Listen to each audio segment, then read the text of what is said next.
Hello and welcome to FreightWaves Now Tuesday edition, where we're bringing it to you my favorite time of day every single day at 4 p.m. Eastern Time. Thanks for being here, ladies and gentlemen, friends and neighbors. Boy, have we got an interesting show for you today where, you know, like some people say familiarity breeds contempt, but not in these cases. In this case, you've got the same old figures, Nick Austin, chief meteorologist, market expert, the Sultan of Sonar, Zach Strickland, bringing it to you not one day on Monday, but 2 days now in a row on Tuesday, and they are going to be bringing you some interesting analysis. We're talking a new index, and we are talking miles per gallon and how you can check that out now on Sonar. So, without further ado, let's get right to the goodie. What is happening, Nick Austin? It's wintertime. Are you sick of seeing me on FreightWaves Now? I mean, there's always something to talk about just about every day. No, we're loving it. This is exciting. This is a part of our day. Good, I'm glad. All right, we're gonna start up in the Great Lakes. Yes, we have a little bit of lake effect snow happening.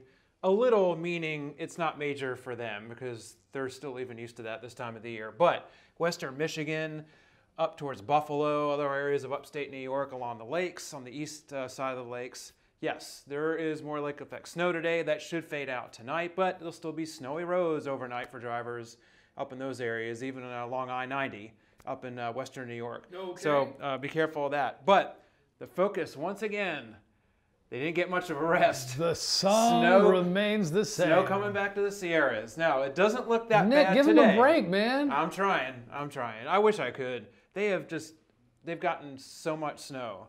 There's still so much snowpack out there, even though in some of the lower peaks there has been some melting, some rainfall washing it away. But the snow is really going to pick up in the Sierra tonight through the day on Wednesday. Yes, so I-80 coming out of Nevada or coming from Sacramento into the eastern parts of California and Nevadas.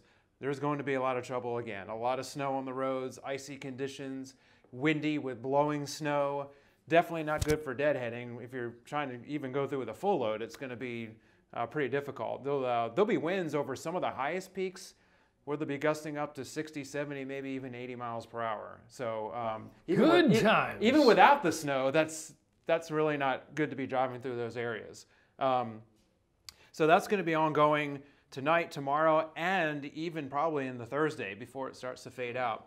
And just want to bring up a quick sonar chart. This is the inbound tender rejections for the Reno area. So the inbound loads, the amount of inbound loads that are being rejected, or the percentage-wise. So, and you can see recently that they've gotten so much snow. I mean, they have an average snowpack across the region is about 40 inches right now. But in some spots, it's as high as 200 inches, still deep in snow right now. Shooting way up since the end of February. Right, so inbound loads into Reno that are being rejected right now is starting to spike really, really high in the last few days, possibly ahead of this next system that they're watching out there. Shippers paying a premium price, presumably. Wow, how did I say? Yeah, just be careful out there, and hopefully they'll get a break sometime soon. Yeah, thanks for that analysis and insight. Bless their hearts, as we say in the South, of those 33 million people in the world's 5th largest economy out there in California. Next, and last but certainly not least, the Sultan of Sonar, Zach Strickland, coming to us live again. What do you got for us today? So we've got some new data to work with. Whoa, that's exciting. We've got a new partnership with a company called Venomics, and they what they do is they're a telematics company that helps with fuel optimization for vehicles and fleets. And they've been kind enough to kind of provide us some of their data. And we've used that to kind of analyze certain patterns in the freight market and how drivers are behaving in terms of fuel economy. Okay, so yeah, what are we looking here? I see a lot of pretty blue colors. Does it have to do with miles per gallon? Miles per gallon. Okay. So this basically, the darker the blue it gets, the higher the MPG, which is good for fleets. You want to have good fuel efficiency. One of the things that the darker the blue, the what? The better the fuel efficiency? The better the fuel efficiency. So they get a higher miles per gallon sitting out here in Nebraska. Now, why do you think that is, Chad? Because it's flatter. Yeah. But also they don't have tailwinds. Not as much crosswinds. It could be tailwinds, but it's more than A lot of likely backhaul. there's nobody in their way. Oh. There's not a lot of traffic sitting out here coming across the plain states. Most of the congestion and everything happens around the major cities. That's why you see some of these values being darker around the city, or lighter, I should say, around the city areas. Yes. Very rural here, for instance. So specifically Chicago, it gets Although a little congested. they're in the Bay Area of San Francisco, that's surprising. Yeah, and that's maybe due to the fact that there's different regulations out in California. The fact that they do have to have a cleaner burning, they have all those carb regulations and stuff out there that probably help them get higher fuel economies as well, even though it's going to cost a little bit more. And so one of the things that I've actually noticed in looking at this data on the high level, if we go to my next chart here, is the discrepancies of kind of MPG when you go into different markets. And we're going to pull up a chart of Atlanta and Los Angeles. So you'd think these two cities have a lot of congestion. They're very kind of focused on city driving. It's going to be difficult to get in and out of to some of these shippers. But what we found was they actually have a different behavior pattern here. And so you see this line right here. This is going to be your, and we offer this on a daily basis. So these are literally daily MPG values that we're getting. It is what is happening right now. So you can see here in this Sunday through Sunday kind of setup here. So the green line being LA. Yeah, the green line is Los Angeles. So the Los Angeles market has a very different MPG on Sunday where there's no traffic on the road, whereas Atlanta has a very low MPG.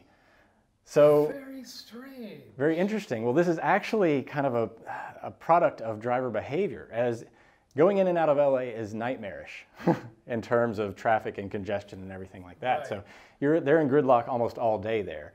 Atlanta, even though it does have its gridlock moments, it happens at very different times of the day. You have your early morning and your late afternoon.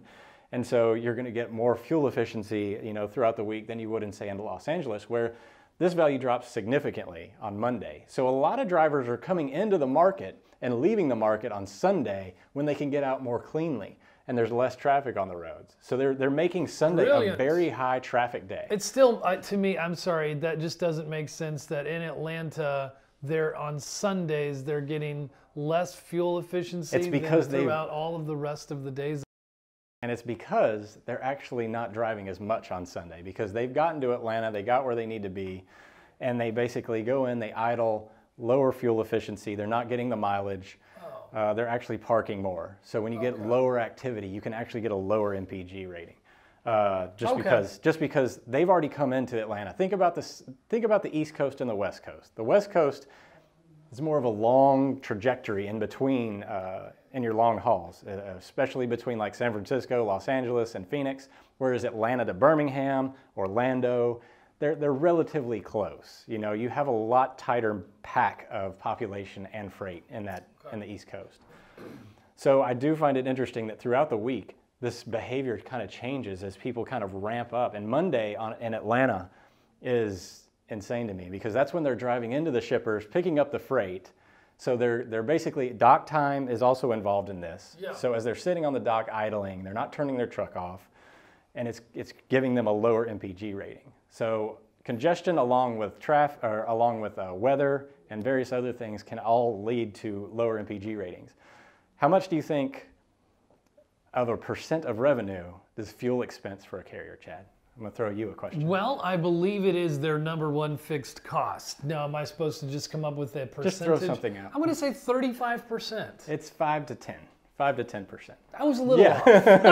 Okay. What a relief that it's not. Okay. Yeah, 5 to 10%. But think about it in this way. So every time that a carrier is, making $100, 5 to 10 of those are going towards paying for fuel. Yeah, makes sense. But you also think about it in terms of carrier ORs. So on a good day, a carrier's making $5 to $10 if they're having a 95 OR or a 90 OR.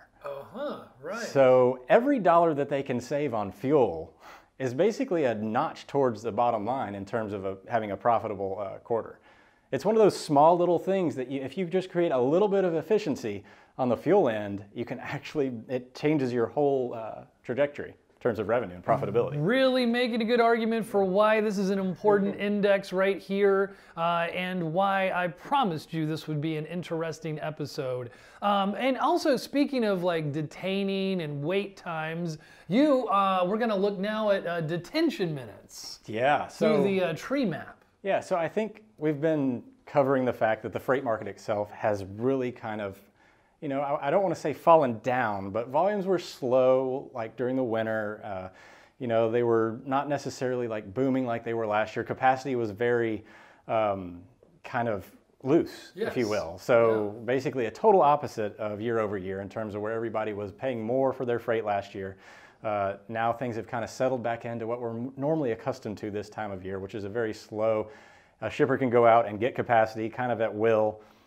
And that's kind of what we're seeing reflected in detention. This idea that shippers are now no longer competing. Can you explain to us a little bit about how does this tree work? Why the colors? Why the sizes? Yeah. So what this is the amount of, it's the wait time at docks, the average wait time at docks. This is part of our we call it our weight index, or detention index. Yeah. And it's not technically detention that we're talking about here, because it's literally the amount of time it takes for a carrier to go park at the dock. They sit there and they're getting loaded or unloaded, and it's the total time. So it's not necessarily. And these are minutes. Yes, those are average minutes at each each market. And the percentage is what? What is the week over week change? Oh, okay. So you see how green it is, and just to kind of so detention's way up. Exactly. So green is bad in this way. Green is bad for carriers for sure, and it shows that. Well, it's bad for everybody. Nobody wants to wait a long time. It's not bad for everybody. It is bad for everybody. Yeah. But it's showing that shippers are their behavior is to the point where, all these markets are increasing at the same time. If they were competing for carriers, this would be one of the things that they're actually going to see in the red a lot of times, because they're actually trying to kind of say, hey, come and guarantee me some capacity. I'll lower your detention time or your wait time. I'll get you loaded. I'll get you unloaded real fast. It's going to promote more of a positive relationship with their carrier. Shout out to Memphis. Yeah. Bringing it down. Memphis coming wait down. Wait times way down. Yeah. Shout out to Wilmington. Large area Miami. Yeah. Well, kind of large. But boy, Erie, Pennsylvania, we're looking at you. Yeah. No, some of these markets are heavily. Rock Island. Look at Rock Island.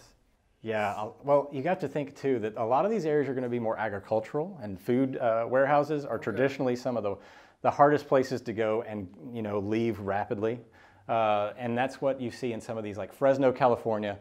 Large amount of food warehouses out there in the California area.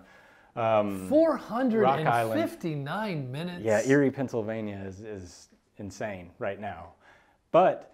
Again, I reiterate, this is total wait time, not detention time. As a lot of carriers have varying definitions of detention, because you get on average about an hour and a half to 2 hours free, and then any time after that. So that's just outrageous, though, Erie. But you look at this map, and you have to go and think 120 minutes is your general average for detention time. Most of these markets are actually averaging. You have to go all the way down here to this bottom little, I wouldn't even call it a quadrant. It's underneath a quadrant. These are the areas that are giving you your average detention time just in general. Everybody else, they're over the 2 hour barrier. 400 that is a long time. It's a long time, and a lot of these markets are. But the point is that all of these are green. They're all green right now. That means that the wait times are increasing, and this is just in time for the busier time of year to start kicking off too. Okay, all right. Wow, what an episode. Really cool, different. I know you're getting, in some ways you could be saying, wow, I'm seeing Zach Strickland a lot, but look at him with his bag of tricks, figuring out new indexes and different ways to apply really interesting insights to us, and bringing us data that is coming at us, each and every day, right now, right here on FreightWaves Now. So join us each and every day, if you would, at 4:00 p.m. Eastern Time. Share the love on social media and Twitter. We would love to see you there. And we will see you next time. And in the meantime, don't worry, be happy.